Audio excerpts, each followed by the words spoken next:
प्रणाम गुरुदेव। मैं Ashwini Upadhyay supreme court में प्रैक्टिस करता हूँ। धर्म की जय कैसे किया जाए, अधर्म का नाश कैसे किया जाए, प्राणियों में सद्भावना कैसे बढ़ाई जाए, जब तीनों हो जाएगा तो विश्व कल्याण तो अपने आप ही हो जाएगा। बिल्कुल सही बोल रहे हो आप। तो न्याय दिलाने का काम तो आप ही कर रहे हो सुप्रीम कोर्ट में। मेरा यही अनुरोध रहेगा, सुप्रीम कोर्ट का छुट्टियां थोड़ा कम करे तो अच्छा है। 3.5 महीने शायद छुट्टी मिलती साल में, स्कूल टीचर से भी ज़्यादा छुट्टी है, जबकि काम बहुत है, बहुत पेंडिंग वर्क्स है वहाँ पर। तो वो एक चीज़ होनी चाहिए, एटलीस्ट 1/3 कम करेगा, आधा छुट्टी आधा हो जाए, जैसे बाकी और सब दफ्तरों में होता है। किसी और डिपार्टमेंट में देखिए, एसेंशियल सर्विसेज में इंजीनियर्स को इतनी छुट्टी नहीं मिलती, डॉक्टर्स को नहीं मिलती, मगर हमारे कोर्ट्स में छुट्टियां कुछ ज़्यादा ही लगता है मुझे। तो आपका क्या ख्याल है?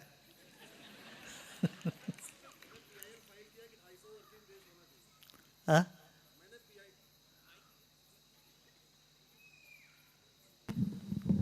मैंने उसके लिए PIL फाइल किया कि सुप्रीम कोर्ट हाई कोर्ट को 250 डेज वर्क करना चाहिए हर साल, और भारत में जस्टिस विद इन ईयर लागू किया जाए, 1 साल में मुकदमों का फैसला हो, इसके लिए आगे व्यवस्था लागू की। अभी कितने दिन का छुट्टी है? अभी तो 185 दिन काम करते हैं, बाकी छुट्टी छुट्टी है। और 185 में कई बार ऐसा भी होता है कि छुट्टी 185 में भी छुट्टी हो जाती है। हाँ, तो अधर्म का नाश कैसे किया जाए गुरुदेव? बस इसी से न्याय से। एक तो है न्याय दे दे, दूसरी बात है, देखिए, दूसरा ये है कहाँ से लोगों को उम्मीद है न्याय की। एक तो कोर्ट से है, दूसरा ब्यूरोक्रेसी से है। ब्यूरोक्रेसी के लोग यदि सच्चाई से करें, अब देखिए, कनेक्शन ढूंढना पड़ता है ब्यूरोक्रेसी में, कौन कहाँ से आदमी है, लोग यही कहते हैं, कनेक्शन ढूंढना पड़ता है। कोई बिहार के है तो सोचते हैं वहाँ बिहार का कौन ऑफिसर है। देखिए, अपने गांव का आदमी मिल जाए तो अपने गांव के आदमी से कभी वो बेईमानी नहीं करते कि या उनसे रिश्वत नहीं लेते। रिश्वत उनसे ही लेते जो अपना नहीं मानते। रिश्वत शुरू होता है जहाँ अपनापन खत्म होता है, जब अपनापन का विस्तार हम करते हैं। इसीलिए आध्यात्म की बहुत आवश्यकता है। आध्यात्मिक में क्या होता है, जीवन को एक विशाल दृष्टिकोण से देखते हैं, कॉन्टेक्स्ट के साथ देखते हैं। अरे भाई, कितने दिन जीने वाले हम तो, और कितने साल हमारा जीवन होगा, जरा जाग के तो देखें। क्या करेंगे, करोड़ों रुपया बैंक में रख के मर जाते हैं और बच्चे उन पर लड़ते रहेंगे। नहीं, धन की आवश्यकता है, धन कमाए, ये नहीं बोल रहा हूँ, नहीं कमाना चाहिए। सब prosperity should be the word, everyone should move towards prosperity. मगर जैसे तैसे धन कमाओ, सब बैंक में बना के रखो, नाम भी खराब कर लो अपना और मर जाओ, ये तो जीवन की तरीका नहीं होती। इसलिए जीवन को एक विशाल दृष्टिकोण से देखें, तब धर्म पलटता है ऑटोमेटिकली। ये एक बात हुआ। दूसरी बात, कोई व्यापारी हो, मैं उनको ये कहता हूँ, देखिए, एक व्यापारी का वेंडर भी होता है, कस्टमर भी होते हैं। जो आप नहीं चाहते हो कि वेंडर आपके साथ करें, वो आप अपने कस्टमर के साथ मत करिए। ये बेसिक है। आप नहीं चाहते हैं वेंडर हमें चीट करे, आपको चीट करे, आप नहीं चाहते हो वेंडर आपको चीट करे, फिर आप अपने कस्टमर को भी धोखा मत दीजिए। ये सिंपल एथिक्स है।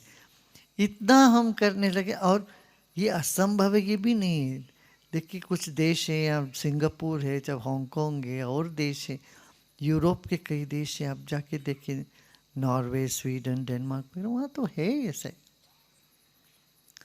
जापान में मैं बताता हूँ, कुछ नहीं, 1000 रुपया 2000 रुपया कोई किसी से ले ले, उस रिश्वत पर उनके पद छोड़ना पड़ता, मिनिस्टर की पद से उनको छुट्टी देने पड़ता। क्या किस में $1000, वो $1000 क्या होता है?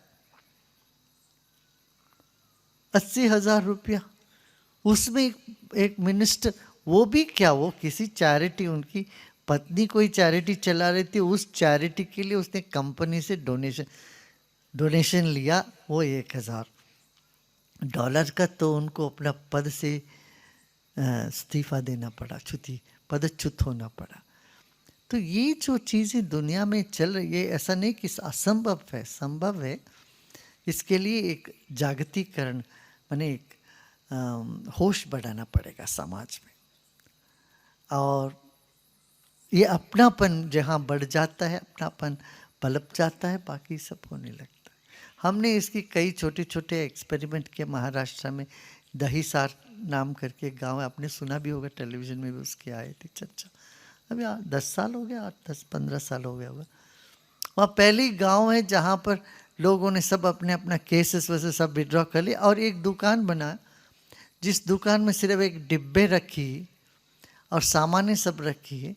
लोग, वो सामान पे के ऊपर दाम लिखा हुआ होता है, लोग अपना सामान ले जाते हैं, डिब्बे में उसके पैसे डाल के जाते हैं, कोई आदमी नहीं, अनमैन्ड। इधर महाराष्ट्र में ये हुआ, संपन्न हुआ। आदर्श गांव इस तरह से कोई 100 होगा, अभी तो शायद 100 या 150 गाँवों को आदर्श गांव बनाए, जहाँ पर लोग आपस में मिलजुल के रहने